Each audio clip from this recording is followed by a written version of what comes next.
नमस्कार, आप देख रहे हैं निष्पक्ष न्यूज। आपके साथ मैं हूं रवि ठाकुर। समाजवादी पार्टी के मुखिया और यूपी के पूर्व मुख्यमंत्री अखिलेश यादव ने इंडिया गठबंधन को लेकर बने सारे कंफ्यूजन को दूर कर दिया है। यूपी में 10 सीटों के उपचुनाव को लेकर कांग्रेस और समाजवादी पार्टी के बीच मतभेद के सवाल पर अखिलेश ने साफ कहा कि इंडिया गठबंधन अटूट है। कांग्रेस और समाजवादी पार्टी मिलकर उपचुनाव लड़ेंगे। सीटों को लेकर कोई विवाद नहीं होगा।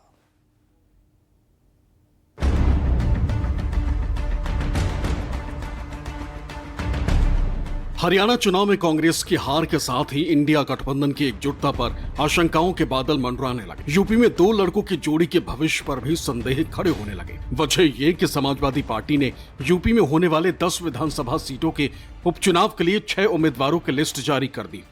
यूपी कांग्रेस के मुताबिक समाजवादी पार्टी ने इन उम्मीदवारों के नाम के ऐलान से पहले कांग्रेस से कोई चर्चा नहीं की और यूपी कांग्रेस के इस जख्म पर बीजेपी ने नमक छिड़क दिया।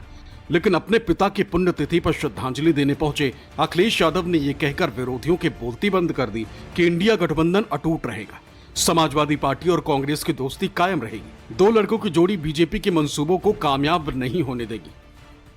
सभी विधानसभाएं इंडिया गठबंधन समाजवादी पार्टी जीतेगी। बची हुई सीटों में बातचीत कर विचार करेंगे।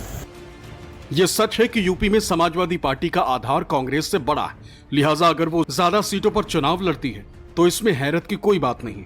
लेकिन सवाल टाइमिंग को लेकर उठे, क्योंकि समाजवादी पार्टी ने अपने 6 उम्मीदवारों की लिस्ट हरियाणा चुनाव के नतीजों के 24 घंटे के भीतर ही जारी कर दी। माना यही गया कि हार से मायूस कांग्रेस की कमजोरी का फायदा उठाते हुए समाजवादी पार्टी ने हथौड़ा जड़ दिया। यही नहीं, लिस्ट जारी करने के साथ ही समाजवादी पार्टी के प्रवक्ताओं ने अपने बयानों से कांग्रेस की दुखती रग छू दी।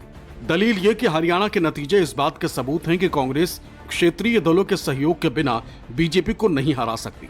हालांकि यूपी कांग्रेस के प्रवक्ताओं की पलटन भी खामोश नहीं रही। बोली, यूपी में बीजेपी को हराने के लिए कांग्रेस जरूरी है। ये बात क्षेत्रीय दलों को भी समझ लेना चाहिए। अब ये जो प्रभारी ने जो बात कही है उस बात पे पूरी की पूरी अब जो चीजें राष्ट्रीय नेतृत्व निर्णय लेगा उसको तय करके आप उसको मानेंगे? अपनी तरफ से कोई प्रस्ताव राष्ट्रीय नेतृत्व ही तय करेगा। आगे जो गठबंधन बना रहेगा क्या? निश्चित तौर से बना हुआ है, बना रहेगा। इन 6 सीटों पर समाजवादी पार्टी भाजपा को से आगे रही है और उनको हराने का काम हुआ है। 4 सीटों बाकी हैं, उसमें कांग्रेस पार्टी से गठबंधन की बातचीत हुई है और हम लोग विश्वास है कि गठबंधन हो जाएगा। हमारा उद्देश्य है कि भारतीय जनता पार्टी को हराना है। देखिए, कांग्रेस पार्टी का और कांग्रेस नेतृत्व का बहुत स्पष्ट इसमें मत है कि उत्तर प्रदेश के 10 उपचुनावों में इंडिया गठबंधन के 10 सीटें लड़ेंगे और मिलकर आपसी समन्वय से इन 10 सीटों पर हम विजय हासिल करेंगे। ये हमारा लक्ष्य है। जहां तक रही बात सीटों के अनाउंसमेंट की और चुनाव लड़ने की, तो इस पे इंडिया गठबंधन की कोऑर्डिनेशन कमेटी जो भी निर्णय लेगी उसे उत्तर प्रदेश कांग्रेस कमेटी सहर्ष स्वीकार करेगी। कि गठबंधन में गांठें बहुत गहरी पड़ गई है। वैसे भी समाजवादी पार्टी का पुराना ट्रैक रिकॉर्ड है कि जिसके साथ भी गठबंधन एक चुनाव में करते हैं, अगले चुनाव से पहले ही गठबंधन तोड़ देते हैं। और इस तरह से उन्होंने फूलपुर को लेकर के, मझवा को लेकर के अपने कैंडिडेट डिक्लेयर कर दिए हैं। ये स्पष्ट है कि अब सपा और कांग्रेस का गठबंधन ठीक नहीं है। समाजवादी पार्टी उनके साथ अब अपमानजनक व्यवहार करेगी, जैसा अपमानजनक व्यवहार कांग्रेस पार्टी ने हरियाणा में अखिलेश यादव जी के साथ किया था।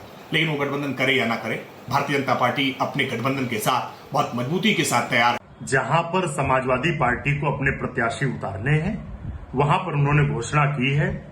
कांग्रेस पार्टी को जहां पर अपने प्रत्याशी लड़ाने हैं, शीघ्र ही हम घोषणा करेंगे। हमारा इंडिया गठबंधन पूरी मजबूती से उसी तरीके से बना हुआ है जैसे लोकसभा चुनाव के समय था। इंडिया गठबंधन पूरी मजबूती से खड़ा है। उपचुनाव में 10 की 10 सीटों पर भारतीय जनता पार्टी इंडिया गठबंधन से हारेगी, इंडिया गठबंधन जीतेगा। बेशक कांग्रेस और समाजवादी पार्टी के प्रवक्ताओं ने इंडिया गठबंधन के टूटने की मुनादी नहीं की, लेकिन इनके बयानों से यही इशारा मिला कि गठबंधन में गांठें जरूर पड़ने लगी। बीजेपी से लड़ने का दम भरने वाले आपस में ही भिड़ते दिख रहे हैं और बीजेपी इस कमजोरी का फायदा उठाने से चूक नहीं रही। यही वजह है कि जैसे ही अखिलेश यादव के सामने उपचुनाव और इंडिया गठबंधन का सवाल आया, अखिलेश ने सारा कंफ्यूजन दूर कर दिया। आज समय नहीं है उस पर चर्चा करने का, लेकिन इंडिया गठबंधन समाजवादी पार्टी और कांग्रेस का गठबंधन रहेगा। हरियाणा चुनाव में मिली हार ने कांग्रेस की कमियां तो उजागर की है, उसके कार्यकर्ताओं का मनोबल भी टूटा है। हालांकि राहुल गांधी ने साफ किया है कि कांग्रेस सामाजिक न्याय की लड़ाई में पीछे नहीं हटेगी। बब्बर शेरों को एक हार से घबराना नहीं, लेकिन जानकारों की माने तो हरियाणा की हार ने कांग्रेस की बार्गेनिंग पावर कम कर दी। यूपी में तो कांग्रेस को समाजवादी पार्टी की बात माननी ही होगी, महाराष्ट्र में भी उसे अपने कोटे से समाजवादी पार्टी को सीटें देनी पड़ सकती हैं। हालांकि राहुल गांधी की तरह अखिलेश यादव का बयान भी यही बताता है कि छोटी मोटी बातों से इंडिया गठबंधन कमजोर नहीं होगा। इंडिया गठबंधन अपने मुद्दों पर डटा रहेगा, संविधान की हिफाजत, आरक्षण का दायरा बढ़ाने का वादा और जाति जनगणना कराने के संकल्प से पीछे नहीं हटेगा। बीजेपी के सामने सरेंडर नहीं करेगा। Bureau report, news 24।